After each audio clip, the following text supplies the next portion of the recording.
Marc Marquez kembali jadi sosok yang menakutkan di lintasan MotoGP. Fisiknya prima, auranya membara, dan para rival mulai gemetar. Ya, dialah bintang baru Ducati yang sedang menikmati kebangkitan karier yang luar biasa di musim 2025 ini. Sejak awal tahun, Marquez seolah menjelma jadi versi terbaik dari dirinya, dan semua mata tertuju padanya. Jack Miller, salah satu rival sekaligus saksi mata, sudah lebih dulu menyadari tanda-tanda itu sebelum balapan pembuka. Pria itu benar-benar menyeramkan. Auranya, saya bisa melihatnya, ungkap Miller dengan nada takjub di podcast Gypsy Tales. Saat dia turun dari pesawat menuju Thailand, kami semua satu pesawat charteran, seluruh padok di dalam sana dan boom. Kamu bisa merasakan energinya. Saya pernah melihat itu sebelumnya. Rasanya seperti deja vu, seolah-olah dia terlahir kembali. Miller tak bisa menyembunyikan kekagumannya. Luar biasa melihat dia kembali seperti itu, saya ikut bahagia.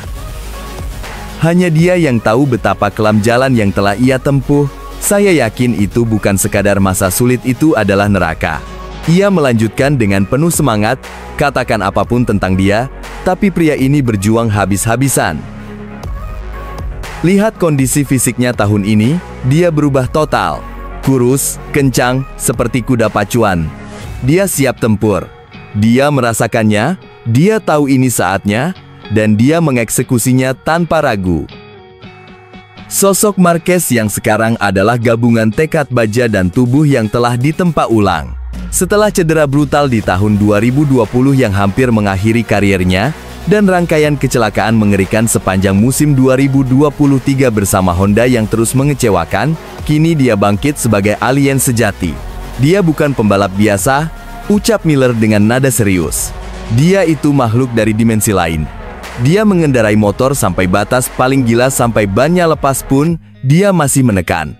Kalau bicara soal memaksakan diri, dia itu definisi dari maksimal. Tapi tahun ini, dia tampil beda. Dia menyatu dengan motor, berkendara dengan presisi, dan kepercayaan diri. Miller juga menyinggung mentalitas baja Marquez. Dia nggak pernah menyerah. Nggak ada istilah melambat karena nggak cocok. Otaknya selalu bilang, kita bisa.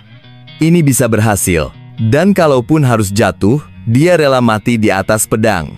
Karena begitulah dia, dan begitulah aku juga mengendarai motor sepanjang hidupku. Perpindahan Marquez ke Ducati awalnya hanya dengan motor setahun lebih tua di tim Gresini adalah titik balik. Kini, dengan motor spek pabrikan di tahun 2025, dia melaju kencang, lebih matang, lebih mematikan. Kita nggak tahu pasti gimana kondisi bahunya sekarang, kata Miller. Tapi dari luar, sepertinya dia baik-baik saja, bahkan lebih baik dari sebelumnya. Motor tahun ini punya cengkeraman yang lebih baik, depan belakang terasa lebih solid. Masalah yang mereka alami di 2023 disapu bersih di 2024. Sekarang mereka punya segalanya tepat sasaran. Lagi-lagi Ducati berhasil menyempurnakannya.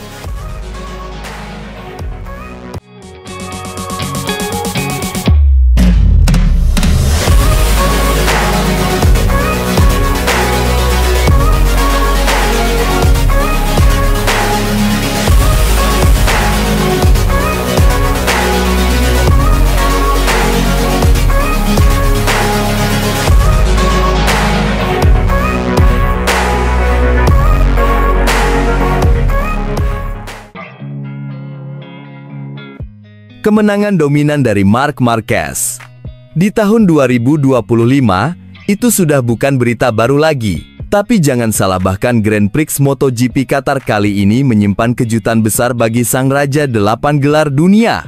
Menjelang akhir pekan, semua mata tertuju pada Francesco Bagnaia. Setelah menang gemilang di Austin, ekspektasinya tinggi. Apalagi sirkuit Qatar adalah tempat di mana Pecco berjaya tahun 2024 dan Marquez sendiri belum pernah naik podium tertinggi di sana sejak 2014.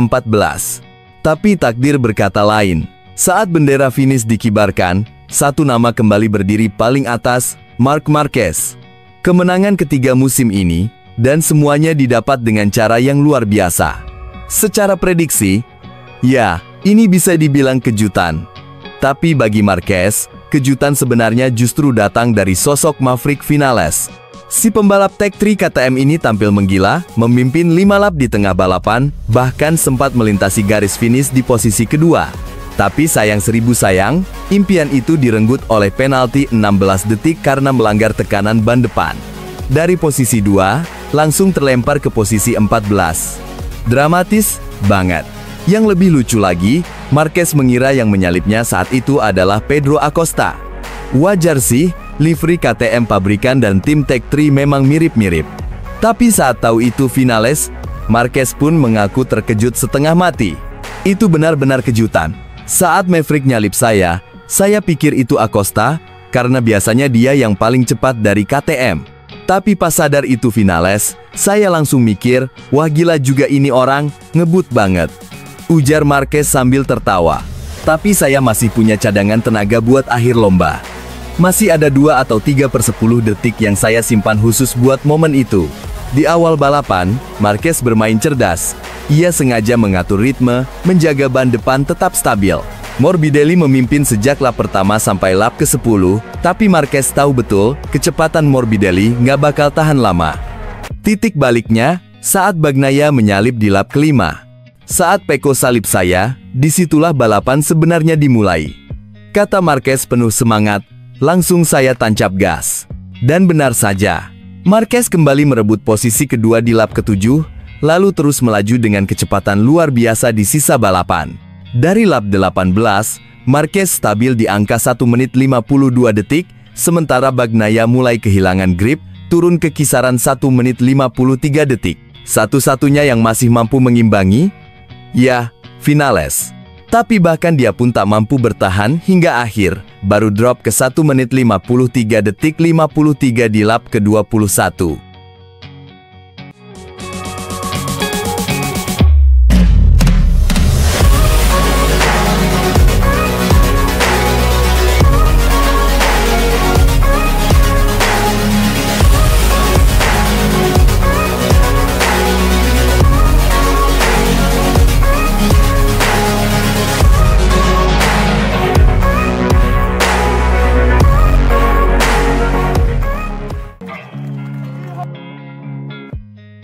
Marc Marquez mengaku, insiden tabrakan di lap pertama dengan Alex Marquez di MotoGP Qatar 2025 merupakan kesalahannya.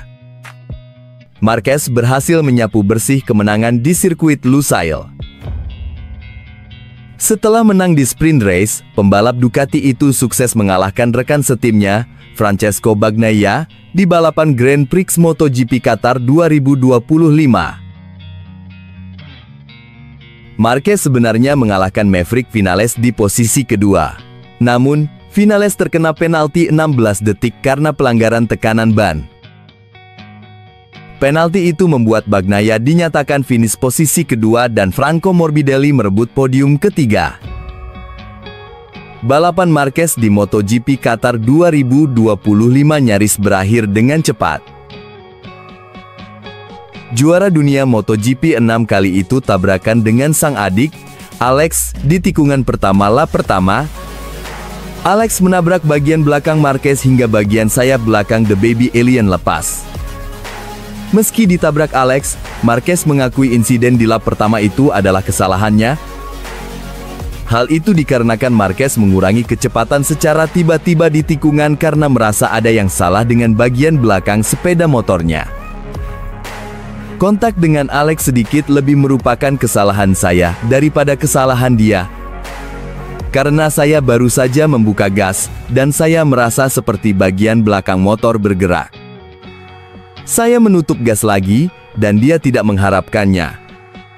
Karena alasan itulah dia menabrak saya dan karena alasan itulah Morbidelli menyalip saya dari luar.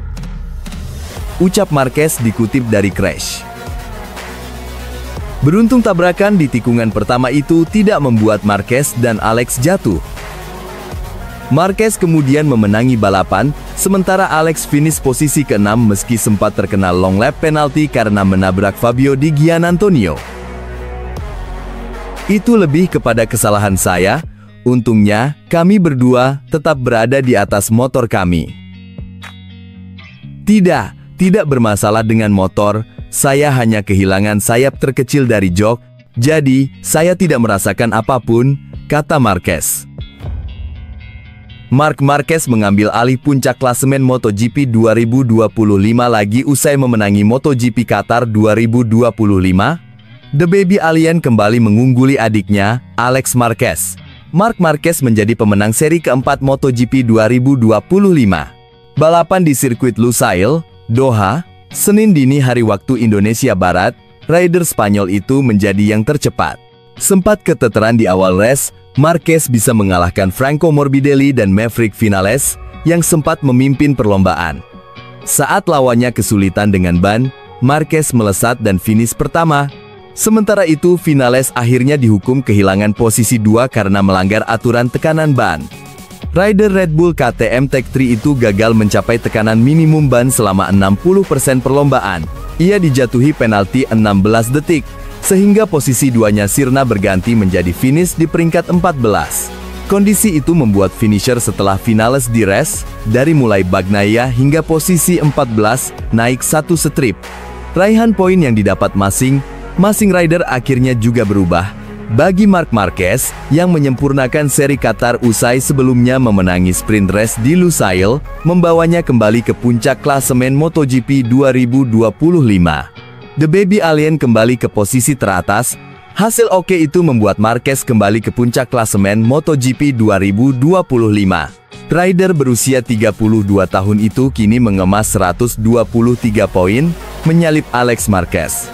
Adiknya itu cuma finish ke-6 usai sempat senggolan dan kena penalti. Alex Marquez masih berada di peringkat 2 dengan 106 poin. Di tempat ketiga ada Francesco Bagnaia dengan 97 poin, dan Franco Morbidelli di peringkat 4 dengan 78 poin.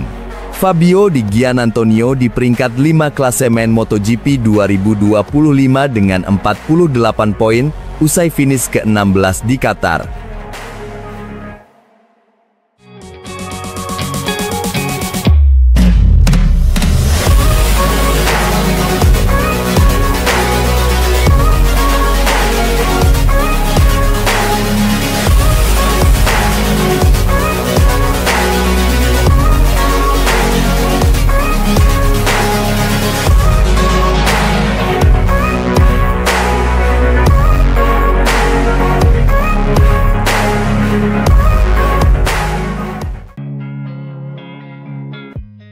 Marc Marquez kembali menunjukkan level terbaik sebagai pembalap.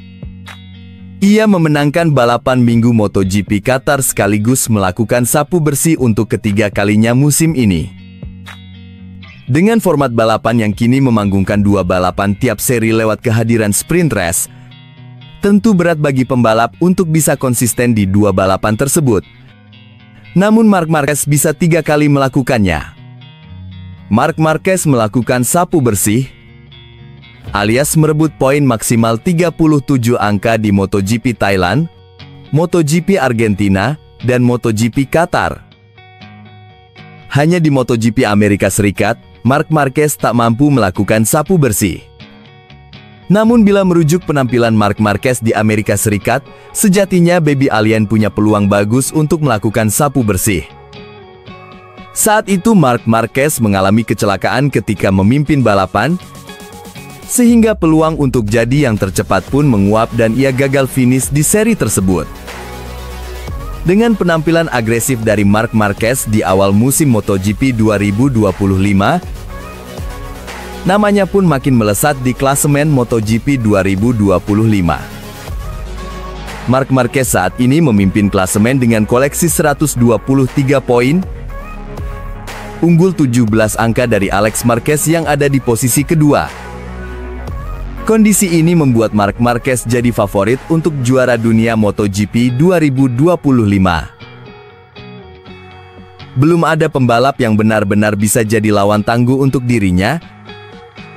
Alex Marquez, adik Marc Marquez, memang tampil gemilang tetapi belum punya pengalaman untuk bersaing di perburuan gelar juara dunia MotoGP 2025. Terbukti sejauh ini pencapaian terbaik Alex Marquez di MotoGP 2025 adalah runner-up.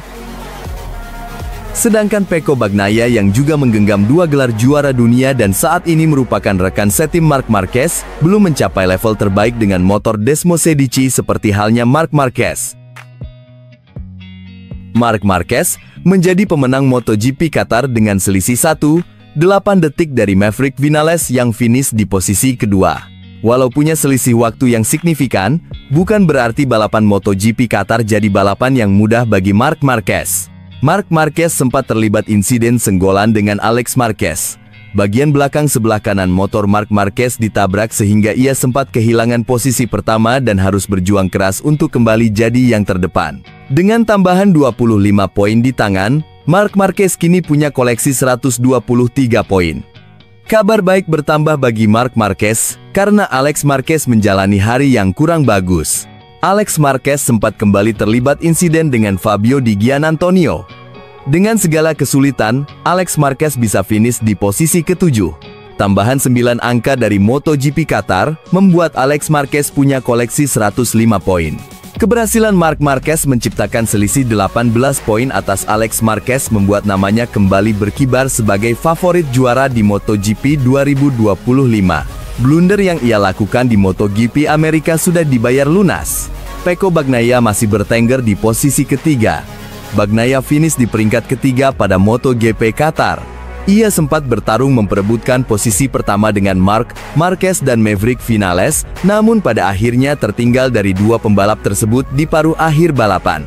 Bagnaia saat ini berjarak 30 poin dari Marc Marquez. Bagnaia mesti berjuang keras di seri-seri berikutnya agar bisa mengejar Marc Marquez dan bersaing dalam perburuan gelar juara dunia MotoGP 2025.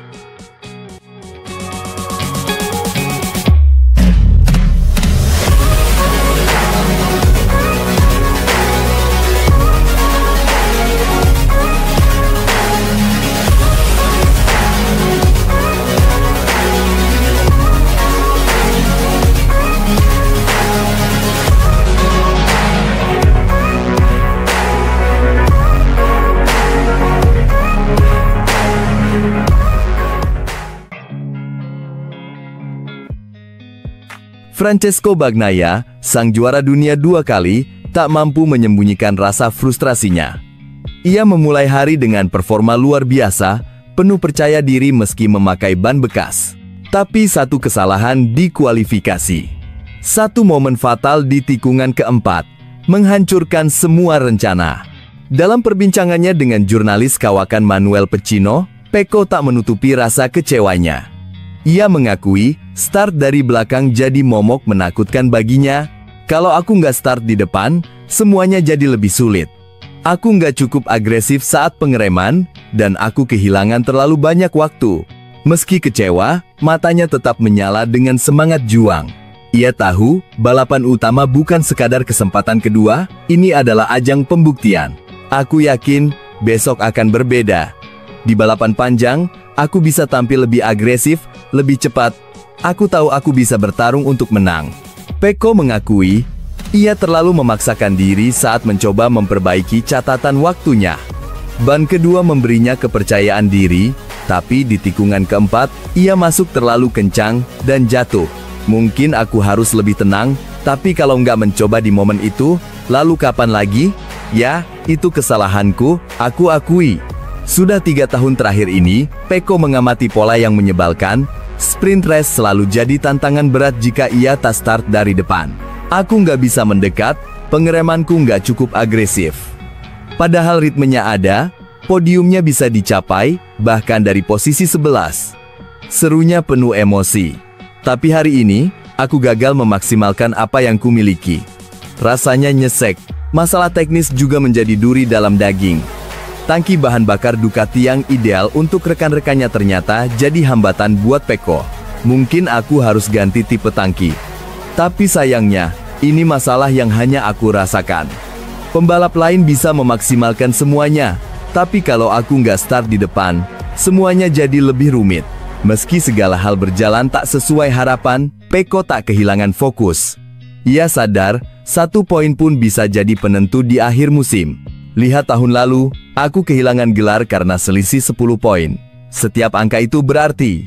Dan hari ini, meski rasanya pahit, setidaknya kami masih dapat poin. Bisa saja hari ini pulang tanpa apa-apa. Ia juga menyebut nama besar Marc Marquez, lawan tangguh yang tak boleh dibiarkan lolos begitu saja.